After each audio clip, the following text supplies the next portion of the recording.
Hi, friend. Leanne Goff here, the transformational coach, and just super excited to be with you again today. As you know, I love helping people experience transformation in all areas of their life, in their spirit, soul, body, finances, in their mindset. I love to see transformation in cities and nations. I just love transformation. It just wrecks my life.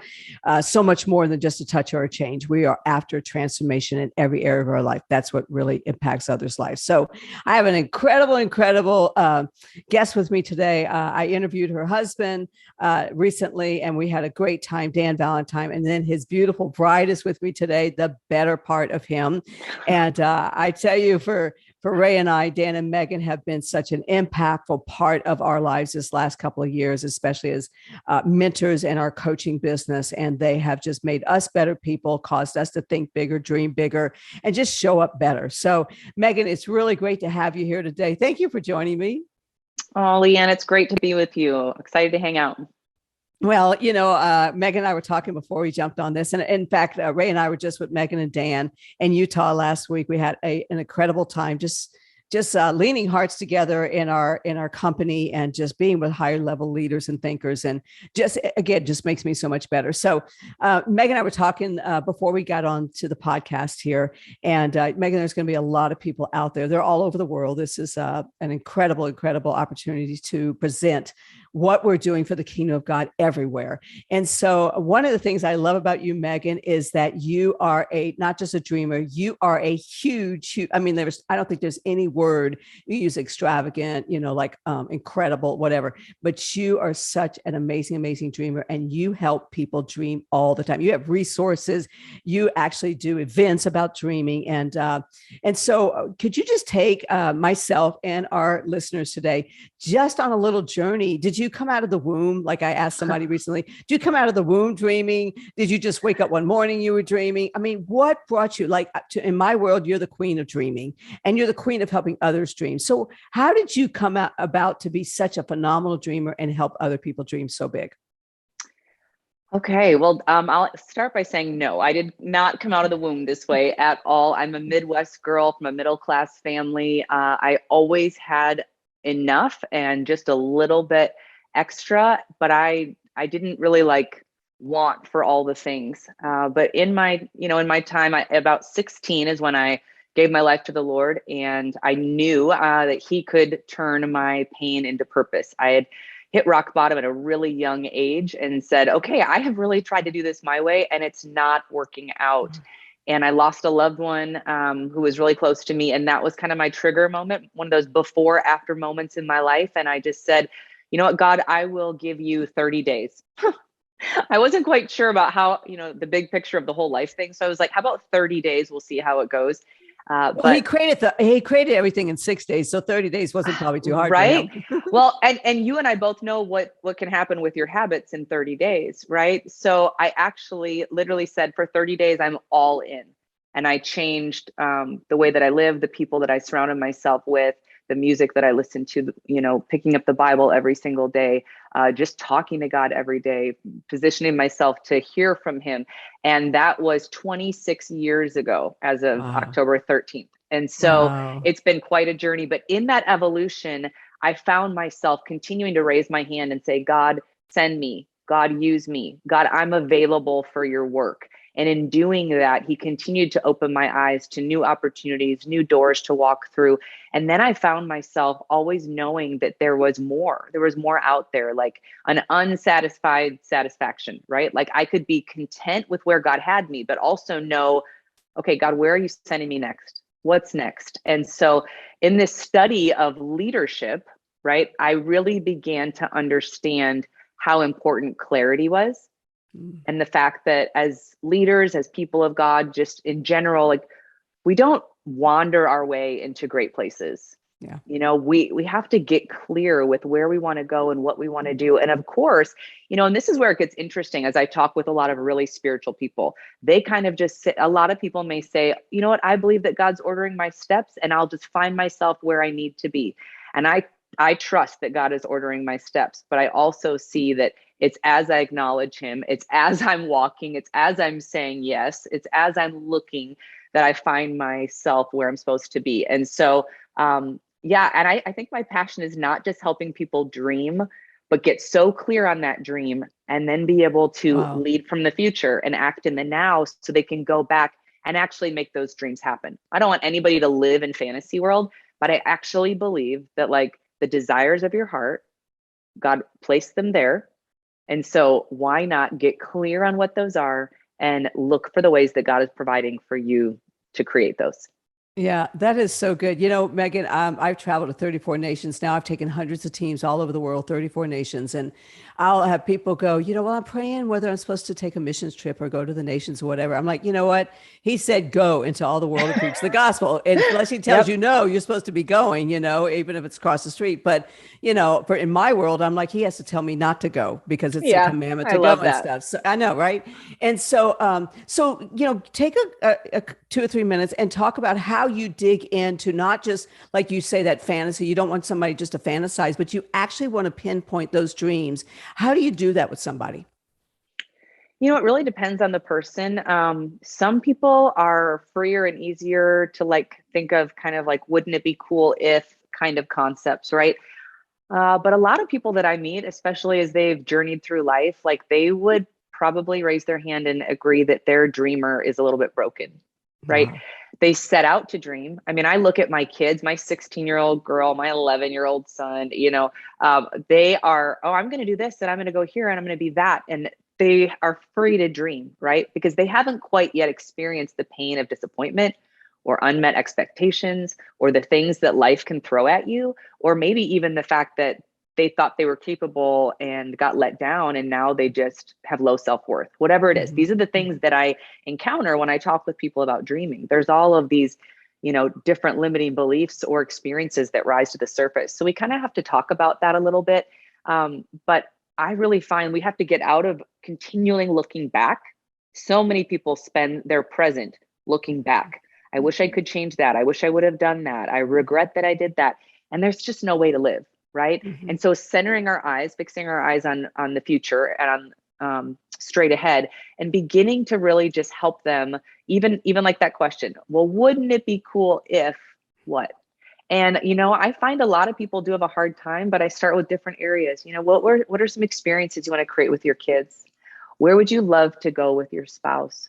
What kind of ministry or charity or nonprofit would you give to if you had a blank check? Like, what kind of difference do you want to make? And just taking the time to ask questions and then sitting and listening to somebody and being willing to sit in the quiet, because it's not, most people don't spend time doing this, but giving them freedom and safety to kind of just start. I say dreaming is like a muscle. A Mm. lot of Oh, us, wow. if you Wow. stop working out, okay, you go to work out, it doesn't feel right. You don't feel good. You feel sore. It's easier to stop. You're like, oh, hold up, wait a minute. But if you keep working that muscle out, becomes more natural and you're able Yeah. to like step into that. And dreaming's the same way.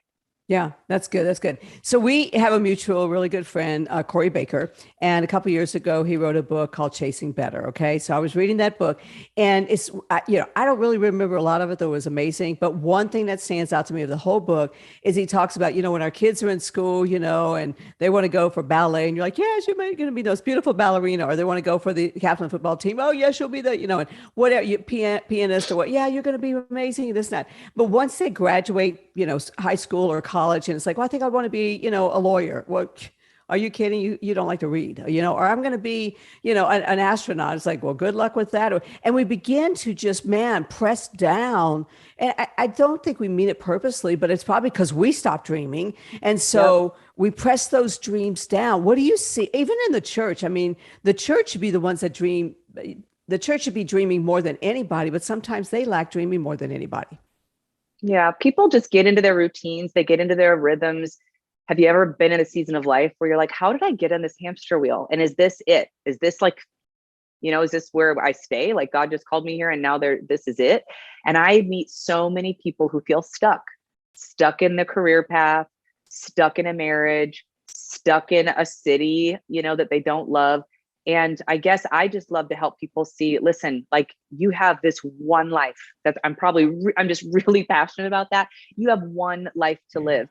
And if you want to be five things when you grow up, be it. Like, I don't know what I'm going to be yet when I grow up. Right. There's all the things. Like, I changed my career path at 35 and started over, moved across the country. Everything was new. And it was a huge pattern disruption. And it was not easy, but it was the most incredible risk that I took. And I'm so glad that I did it. And so I try to help people see, like, what I call like a blank canvas exercise. So I'm like, hey, let's just, because right now, most people, when you ask them to dream, they show up with this like mental whiteboard that is already 3/4 of the way full and think they have to make this next dream work within what they've got. And you don't. You literally, if you could, and this was something that Dan and I did when he finally got healthy. Not only was he physically healthy, but he finally had the mental freedom and clarity where I could say, hey, babe, if we started over tomorrow, where would you want to live? What would you want to do? Like, how would you want to spend your time? Who would you want to spend it with? How would you want to spend your money? And like freeing people up to blank canvas their life and go, hey, let's pretend you didn't invest all that money in a degree you don't use. Let's pretend you're not stuck here. And so I really think it's helping people get out of the box that they put themselves in and be able to be open. Because I sometimes don't even think we ask God, like, show me the way, show me what, because we just think, oh, well, this is where I am, when he could be calling us to do something brand new. Yeah. Okay. So a few years ago, you said it, you and Dan made took a huge risk, changed everything about your lives and moved across country. He shared a little bit about that, but I want you to share your side of that story. Because I remember hearing you speak a couple of years ago and talking about you'd be in Walmart and you were buying groceries and you didn't even know as pastors, as ministers, if you had enough money to pay for the groceries. And now you help other people buy groceries. So tell us about what happened there. Yeah. There was a few times that I left the full shopping cart, and I kind of humbly, humiliated, walked out, tears streaming down, and called my husband and said, babe, I don't have a card that works. Like, I had to leave the groceries. And I wouldn't take back those moments because they're the foundation of what we have now, and the gratitude that I have and the way that I can connect with people in different seasons of their lives. But I will say, did I think that was like where we should stay? No. And as we continued to walk in our calling and walk in our gifts and all these things, it led us to this path where Dan could make a choice. It wasn't really like the path lit up with God's spotlight and he spoke audibly. It wasn't. It just was like Dan knew that he needed to take back his health. And it wasn't, we didn't have the money for it. We didn't know if it would work. We didn't know, all of it was just a risk. But within 2 weeks, I could see my husband like getting the light back in his eyes, finding hope again. His voice tone changed, the way that he could look me in the eye changed, the way that he was showing up. Instead of needing to nap when he got home from work, like he was engaging with the kids. He was preparing his own food, because at that time I wasn't even healthy and I was just trying to keep the kids alive and feeding them pizza and doing, but his pursuit of that radically shifted things. But it was just crazy because within a few months, then we found out his dad was diagnosed with cancer. We did a trip to Phoenix, and my version from, my side of things was that we went to pack up and leave and head home. And he began to say crazy things. He was like, why don't we just stay a couple more days? Why don't we just push our flights back? And I was like, we don't really have money to buy 5 new plane tickets. Like, what are you talking about? And he was like, no, we should just, it was like, I looked, it's almost like he was having a little bit of like a panic attack. And I said, you don't want to go home. You don't want to go back to that life. And that's when I said, why don't we sit down and talk about the life that we want to live? We only get one. And I think sometimes one spouse may be afraid that another spouse won't support them. It'd be like me leaving my family because all my family was there. I loved my job and being able to be the youth pastor, and I built this amazing team, and I loved doing ministry with them, and I loved investing in youth. But my marriage and my kids were the most important thing. And so being able to support him in that moment and be able to say, let's dream, let's think about what we want, let's weigh it out. And after we were able to do that, blank canvas, kind of our life and what we wanted to create, we realized we didn't want to wait to move to Arizona till our kids graduated. We wanted to get near his dad. We wanted to create a life where we could be with our kids more and do things a little differently. And so we went home and we resigned, and it was a little scary and a little crazy, but we knew it was right. Wow. And so I also remember hearing, in fact, you are the creator of the dream napkin. And it's like a real dream napkin here with all kind of stuff. We use them at our events, coaching events and stuff with our coaches to dream.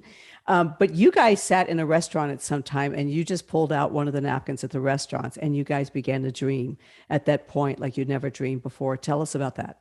Yeah. I will say this, it evolved over time. So what Okay. I've come to find is that people who feel like they're in a survival mode have a really hard time dreaming, because if they don't know how they're going to pay the bill, if they don't know if their groceries are going to get paid for when they hit the checkout, it's really hard for them to think big, right? So having a vehicle for us to be able to bring income in to get us out of the red was pivotal, because our first dream napkin was like, pay off the state of Florida medical debt. Like in the 4.5 years that we planted a church there, Dan had ruptured his Achilles. I had a gallbladder surgery and we had 2 kids out of pocket. And I thought we were going to pay the state of Florida forever. Right. And so making enough money to settle with them and have that off the list and have some of our Oh, mortgage stuff off the list, and these monthly payments to loans, like it was hard to dream until we could do that. But we knew, hey, we have a vehicle now that we can bring in some income. So our first couple dream napkins, they were the survival things, yeah. right? And then It's it a got great to place to be, start. it is. And the more that you get away from that, and the more that you start to physically cross things off the list, you start to have this belief built within you of what else could I do? What can't I do? Okay, wow. Right. And so then we began to dream about taking trips with our kids, or, being able to partner with certain ministries that right now we were giving like $20 a month to, but we were like, what if we could help them build an orphanage? What if we could help them build a hope center? Like I had gone and done ministry in Thailand and did some amazing work, and those people captured my hearts. And I was like, I want to partner with them to do big things. And so you begin to think about that, right? Or give your loved ones support or care that they need, or, just all the things. And what's amazing is you continue to take that journey. I now say we're in a season of our life. This is like 6, 7 years later, where I do legacy dreaming, because I have everything and more than I need right now. And is there still more people I want to partner with? Yes. But I'm now into creating like legacy dreams where we built our trust, our living trust in our will. And we have set aside, if something were to happen to us, everything in segments, what our kids need, all the things for their first house, for their weddings, for the trips they want to take, for the experiences they want to make. And we have a foundation that we've started that it goes, and we want the kids to be able to be part of that. And one day to travel and see all the different ministries that we're able to support around the world. And now I'm dreaming for my grandkids. Like, Yeah. yes, I pray I live long and I'm around to see them, but you know what, whether or not I do, they are going to know when they get that money towards their first big trip or their first project or business that they want to start, that I was thinking about them long before they ever showed up. I was dreaming about them. I was working for them. And I want to leave a legacy with my dreaming so that they pay it forward too. Yeah, I love that. And, I started going to Cuba 18 years ago last month. I've been there over 55 times. Haven't been there in the last almost 2 years. I hope to go back next month soon as it opens back up again. But I went into a nation that in almost 60 years was told what to do, when to do it, how to do it, and who they could do it with. If I stayed at someone's home and they didn't have permission from the government, they were fined $1,000. People make $15 a month. And so I went every 4 to 6 weeks for the first 2 years of me going in there. Never thought I would ever have the part in Cuba for the kingdom of God that I've been so blessed and honored to be a part of. And so for the first probably 2 years, all the teams I took in there, all we did was create dreaming. We primed the pump for dreaming because all these people had stopped dreaming. It was a whole nation that had gone dormant and dreaming. And so we had to go in there and just begin to prime that pump. Now I show up and like, hey, they call me mom there. Hey, mom, look what we're doing. We had a conference we paid for. We did all this other stuff. And there's no greater joy than to be able to help people begin to dream, facilitate those dreams, and then to watch them actually begin to come to fruition, and then just stand back and watch. Wow, I got that one dreaming. Now let me work with the next one or another one or whatever. So, I mean, you are doing a lot of different events. You have a lot of different resources that help facilitate people dreaming. You have your own website, et cetera, et cetera. Tell us about that too. Yeah, I think I don't know about you, Leanne, but when you find yourself having the same conversation, like hundreds of times over, you're like, maybe I should create something to help these people because it's a common thing. And what Yeah. I found is a lot of times we struggle dreaming because we refuse to pause in life. Like we Mhm. just don't take time to set aside moments for us to get in the quiet, to even, get a download, or to take out some paper and be willing to just write what comes to our mind. And so I found that that's one of the main things. And so I created a resource called the Dream Chasing Guide. And honestly, you could probably finish the whole thing in a few hours, but that's not the goal. The goal is actually to take a few times a week and spend 5 to 10 minutes answering a question or two. And as I continue to go through it again and again, I'm amazed at how much clearer I get and how much more I come up with. Because if you don't know what kind of future you want to create, you're going to just wander into whatever is there. Mhm. And I also want to say this resource will help you connect with your desired future self, because we can say, oh yeah, I want to do that, I want to have that, but it's really important to understand that the person who's going to create that is the person you're going to become. And Yeah. so when you can get really clear on, who are you 10 years from now? Who are you 5 years from now? Like, what are you known for? When people are talking about you, what do they say? What are the adjectives that come up? What do your kids have to say about you? Right? What work have you done that, leaves a legacy? Where do you spend your money? How do you spend your time? Now, what's interesting is the more that you can continue to connect and get clear on that desired future self, and then step back into today, right? Because we don't want to just fantasize. But if I can identify the habits that my desired future self has and that she walks in every single day, and even if I just take one little thing and I come back to the present and I begin to implement it, I become so much closer to becoming her, right? Yeah. It happens a lot quicker. And it's really helped me. Like that desired future self has become a great mentor in my life. And Yeah. so those resources kind of help you get clear on that. The Dream Chasing Guide, there's a Dream Chasing course, my book, which talks a lot about my journey and being willing to kind of take a look at where you're at, and is it where you want to be, and is it where you want to stay, and if not, like, are you willing to take the risk and the leap to blank canvas your life and maybe go for it, and some practical ways on how to do that. My book's called No Place Like Known. So you can go there. It's meganvalentine.co and kind of connect with me there. And then I also have that amazing group of brave women. We're called We Are Team Brave. We gather online, we gather for Zooms. This is a season where we all know we are better together. And Yeah. so I am passionate about gathering women and having them empower each other. I love that. I love that. So it's meganvalentine.co. Go there, look up her resources. And, Megan, you guys were hosting an event a couple of years ago in Phoenix, and I was there, and there was a particular speaker you had, and they talked about your future self, and your future self is your best mentor, your best coach, your best one to coach you to dream bigger and better. And it did hit me, and I came home and I actually made a standee of me. It's right here in my office. I'm looking at it in the corner, a standee of me. It freaks out the house cleaners, and anybody comes in, they're like, oh no. And that for where I've grown, because I did this like this evaluation, and it was like several different areas, and I scored.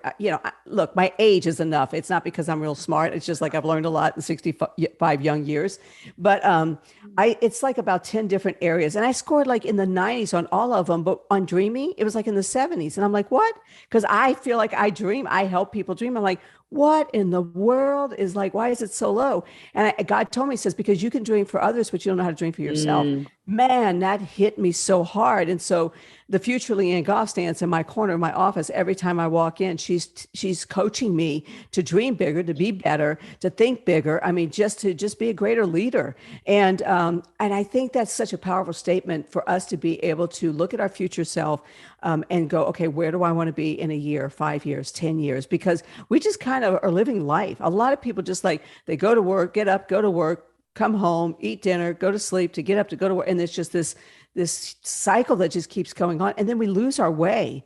And then we find ourselves 60 or 65, 70 years old and go, well, what was life all about? So I love that, of being able to, you know, have the resources that you have to help people. I never had the resources. I help people dream, but I never had the resources in hand. I just kind of got with them and got in the dirt with them and just helped them dream, and risked my life a lot of times to do it. So I really, really appreciate that. And we got a couple of minutes here. And again, thank you for so much for coming on. I know this is going to help a lot of people.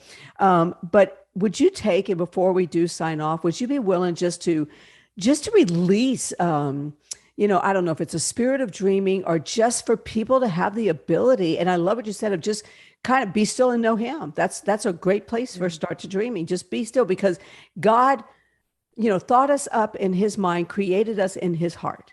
He dreamt us, and then here we are. And so if we could just learn how to be like that, to dream for ourselves and then dream for our family and our friends and our neighbors. And then it just spreads out to our community and the world. So would you be willing just to pray for those out there that are like, man, I wish I could dream like Megan. I wish I could be like that. I wish I could think for my future self and what I would look like. Would you be willing to pray for them? Yeah, totally. All right, let's do it. Father, I just come before you and I thank you for every single person that has found their way to this message today. And I just ask, God, that you would draw them close to you. Yeah. And I know often it's our choice, God, because James 4:8 says, if we draw near to you, then you will draw near to us. So I pray first and foremost that whatever may be hindering us from drawing near to you, God, that we would just recognize it and acknowledge it and not let it get in the way, that we would draw near to you and that we would be willing to quiet ourselves, God, to surrender to you and to get rid of the noise. And I pray that you would help us to release. I sense that there's just always some people that need to release the past. We can't go back and we can change. Failure is truly just information. It is not our identity. And so I pray that we would be able to surrender what has happened, what has gone on, what has been spoken over us. We break that off, God, because we choose to listen to what you have to say about us. You created us as sons and as daughters. And I know that you desire that we would walk in a fulfilled and abundant life, that the enemy tries to come in to steal, kill, and destroy, but you have come to give us life and life to the full. And if we are sensing right now, God, that where we are is not where we want to stay, I pray that we would not numb that or ignore it or avoid it, but that we would maybe just bring it before you and say, God, reveal why we are feeling the way we're feeling, and help us to lean in and to ask the hard questions, and then to be open and just willing, God, to see what your next steps and your future and the steps that you are ordering for us would be. Will it require us to lean on you? Yes. Can we do it on our own? No. But might it be the best decision we've ever made? Absolutely. Yes. So I just pray that you would help us all to make decisions to lean into you, to release us from our past, to release us from the things that have been spoken over us, and to get clarity on that desired future self, because we believe that you place these desires within our hearts, God. In your name we pray. Amen. Amen. Okay. And real quick. So No Place Like Known. What an intriguing title. You get it, meganvalentine.co. Tell us real quick about that book. Yeah. Well, No Place Like Known has been my journey, right? Like I came to know God at 16. I really began to journey to know others in a whole new way. But it really was when I took these huge leaps of faith to leave all the things that were kind of holding up my identity. And I set the microphone down and I set the title of pastor down and I set down everybody's approval. And I really got to know my true self, that I stepped into a whole new realm of power. And so there is no place like known, but to become known fully to yourself in the way that God sees you and what he's created you to do, there's nothing like it. So I definitely would say, check it out. And I have an Audible too. So if you want to just do coffee with me and you just want to listen, that's how I talk on the Audible version of the book. It's just like you're getting to hang out with me at coffee and we can have a good time. Oh, I love it. I love it. Well, thank you, Megan, so much. And friend, if you have been blessed by this podcast today, please share it with a friend, a family member, coworker, subscribe to the podcast, pay it forward.